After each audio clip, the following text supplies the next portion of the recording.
जय श्री राम भक्तों, कैसे हैं आप सब भक्तों। आज है अमावस्या तिथि और अमावस्या तिथि को जब हम अमावस्या का कहानी सुनते हैं, अमावस्या का व्रत करते हैं तो हमें अनंत गुना फल मिलता है। उसके जीवन से दुख चला जाता है, दुख नहीं आता है। दुख क्या होता है वो नहीं जानता है, क्योंकि अमावस्या तिथि हमारे पूर्वजों की, हमारे पितरों की तिथि होती है। तो उस तिथि में जब हम कथा सुनते हैं तो हमारे जीवन में सुख की प्राप्ति होती है। तो कथा इस प्रकार से है। बोले शंकर भगवान की जय। एक नगर में राजा राज्य करता था, बड़ा प्रतापी राजा था और साथ में रानी भी जो है धर्मपरायण थी, पूजा पाठ वाली थी। राजा के हवेली के सामने एक हवेली थी, उसमें एक सेठ रहता था। सेठ की सेठानी के साथ रानी की दोस्ती हो गई और वो दोनों दोस्ती के साथ मित्रता उनकी निभती गई। एक दिन सेठ के घर से बहुत तेज रोने की आवाज़ आने लगी। जोर जोर से सेठानी रो रही थी, दहाड़ रही थी। रानी ने पूछा, कौन रो रहा है? राजा ने कहा कि सामने वाले सेठ से घर में से रोने की आवाज़ आ रही है। रानी ने पूछा, क्या हुआ? उन्होंने कहा कि उनका पुत्र आज मर गया है, इसलिए सेठानी रो रही है। रानी ने पूछा, बड़ी दुखी है सेठानी, इसलिए वो रो रही है। रानी ने राजा से पूछा कि दुख क्या होता है? राजा ने बोला कि जब तेरा पुत्र मरेगा तो तुझे पता चल जाएगा कि दुख क्या होता है। रानी गई और छत पे उसका बेटा खेल रहा था, उसने छत पे से अपने बेटे को धक्का दे दिया और जब धक्का दिया तो राजा का पुत्र नीचे गिरा। तब किसी चीज के ऊपर आके वो गिर गया और उसके एक खरोंच भी नहीं आई। रानी झट से नीचे उतर के आई और देखने लगी कि पुत्र कैसे मरता है। देखा कि सामने से पुत्र खेलता आ रहा है, अंदर आ रहा है। तो राजा को भी देखकर बड़ी हैरानी हुई कि पुत्र को बिल्कुल भी खरोंच नहीं आई है। फिर से रानी पूछने लगी राजा से कि दुख क्या होता है? अब राजा ने कहा कि अब हमारे पड़ोसी राज्य में सैनिक ने लड़ाई शुरू कर दी है। अब मैं उसमें लड़ने जा रहा हूँ। जब मैं मर जाऊंगा तो तुम्हें पता लग जाएगा कि दुख क्या होता है। रानी ने कहा ठीक है। राजा सैनिकों को लेकर के पड़ोसी राज्यों के साथ लड़ने के लिए गया, लेकिन वहाँ पर भी जो है भगवान की कृपा से वो अच्छी तरह से जीत करके आ गए और सकुशल आए। उन्हें कुछ भी खरोंच तक नहीं आई। राजा भी देख करके हैरान थे कि कुछ भी नहीं होता है, इतना बलशाली पड़ोसी राजा था, उसमें से भी मैं जीत करके आ गया। उसके बाद रानी ने फिर पूछा कि दुख क्या होता है? राजा ने कहा कि अब हम गंगा स्नान को जाएंगे और वहाँ पर मैं गंगा में डुबकी कूद जाऊंगा, फिर तुम्हें पता लग जाएगा कि दुख क्या होता है। अब सारा घर आके रानी ने खान पान की तैयारी की और जाने की तैयारी कर ली। खूब सारा सामान ले लिया और चल पड़े राजा रानी। जब गंगा स्नान करने के लिए गई तो रास्ते में देखा कि खूब अच्छी सरोवर है और वहाँ पर हवा अच्छी है। तो उन्होंने कहा, रानी ने कहा कि मुझे भूख प्यास लग रही है, तो यहाँ पर हम विश्राम भी कर लेते हैं और पानी भी पी लेते हैं। राजा रानी ने वहाँ पर विश्राम किया। शंकर पार्वती वहाँ पर, शंकर जी ने जो है बकरे का रूप बनाया और पार्वती जी ने बकरी का रूप बनाया। दोनों देख रहे थे उन्हें। तो राजा ने कहा कि मैं पानी लेकर के आता हूँ।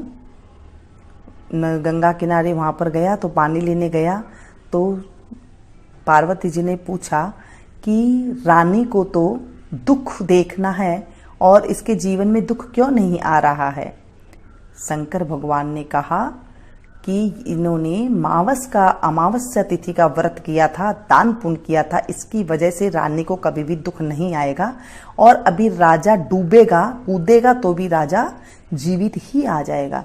ये बात रानी सुन रही थी कि ये दोनों बकरी के रूप में इंसान की भाषा में बात कर रहे हैं।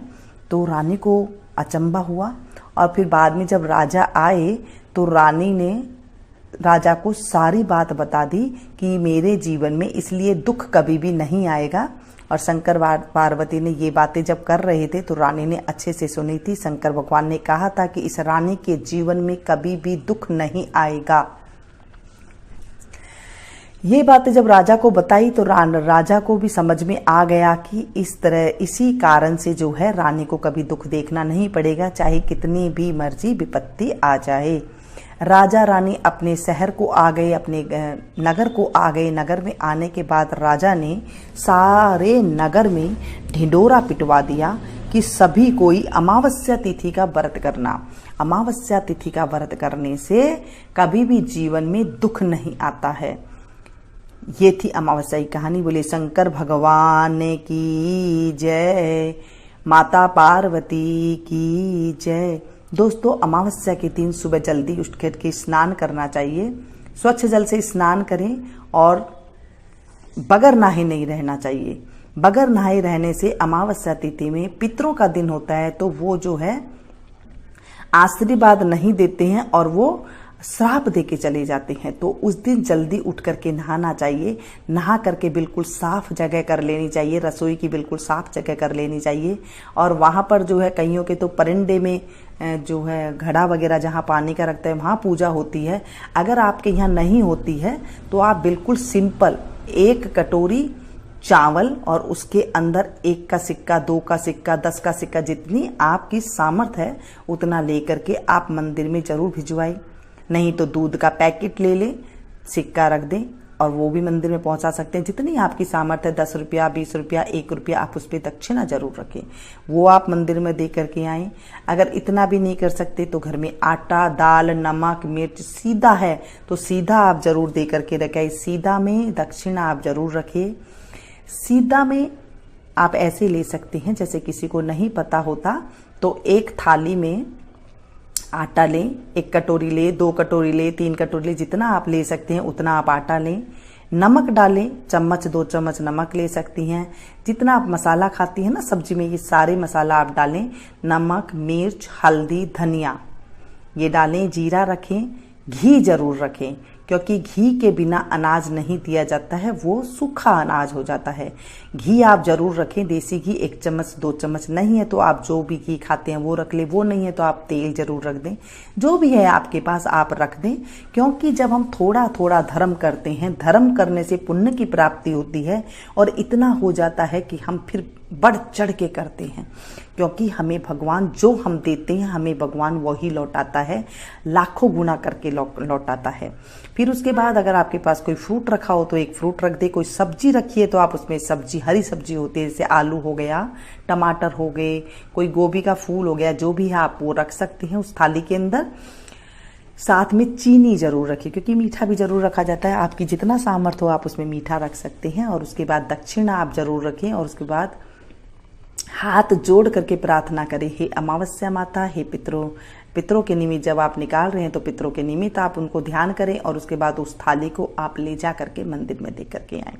सुबह सवेरे अगर जल्दी जल्दी आप हो सके तो 1 लोटा जल हाथ में ले करके दक्षिण की तरफ मुंह करके थोड़ा सा काला तिल ले करके आप अगर अपने पितरों के नाम से जल चढ़ाएं तो वो अति शुभ होता है। कभी आदमी के जीवन में दलिद्र नहीं आता है, कहते हैं। और अगर पीपल का पेड़ है तो वहां चढ़ा दे। रविवार का दिन हो तो पीपल के पेड़ के नीचे जल ना चढ़ाए, क्योंकि रविवार को पीपल में जल नहीं चढ़ाया जाता है। सिर्फ दक्षिण की तरफ मुंह करके आप, कहीं कच्ची मिट्टी है वहां पर आप जल चढ़ा सकते हैं। ऐसा कहा जाता है कि ऐसा करने से जीवन में कभी दुख नहीं आता है। अमावस्या तिथि को जब ये सारे काम छोटे मोटे कर लेते हैं तो उससे बहुत ज्यादा सुख की प्राप्ति होती है। अगर आपके घर के आसपास हरा है तो आप हरा डाल सकते हैं, नहीं तो पालक की ये गुट्टी ले लें, उसे आप गाय माता को खिला सकते हैं। तो इससे भी जो है हमारे पूर्वज हमारे ऊपर खुश होते हैं।